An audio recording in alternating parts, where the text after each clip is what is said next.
School leaders are continuing to get community feedback on a plan to potentially close dozens of Duval County schools.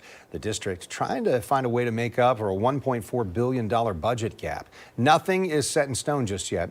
News4JAX reporter Ariel Schiller joining us live outside Duval County schools after listening to parents tonight. Ariel? This idea has several changes from what we saw presented in August. It proposes keeping multiple schools open that were listed for closure, but it also has new builds. The original new builds that were proposed in the master facilities plan, about half of them are on hold for now.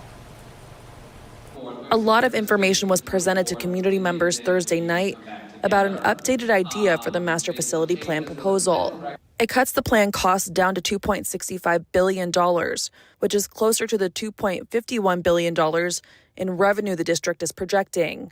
I spoke with Tiffany Clark, a parent leader with Parents Who Lead, following the presentation. Tell me, I know this was a lot of information to process tonight, but we've seen a lot of changes from the August 1st plan versus what we saw tonight. So kind of what are your initial reactions to what we saw tonight? I think my first reaction is we still have a long way to go. However, there has been some traction, specifically in District 4 and District 5. I'm actually excited to see that a lot of those schools in those communities are not going to be closed. They're going to get some renovations and possible some new construction, potentially. And so that is very exciting. A lot of our schools like Ramona and Garden City that had moved over to the right are now, those communities can be excited because there's been conversation about, okay, let's look at these communities and the impact that this will have on those families. In this new idea, Garden City Elementary would stay open, but a new build would be put on hold.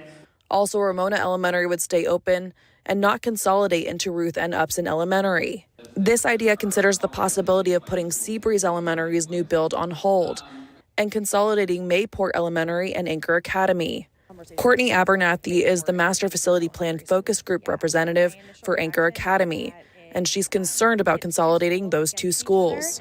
They are saying now that we have 200 something plus students that live in a walkable area, and children from either school cannot walk along Mayport Road to either school. So Anchor Academy children who live behind the gates of Mayport Naval Station cannot walk to Mayport Elementary, and children who live and are next to Mayport Elementary cannot walk along Mayport Road to get to Anchor Academy. So the walkability claim is just, it's false.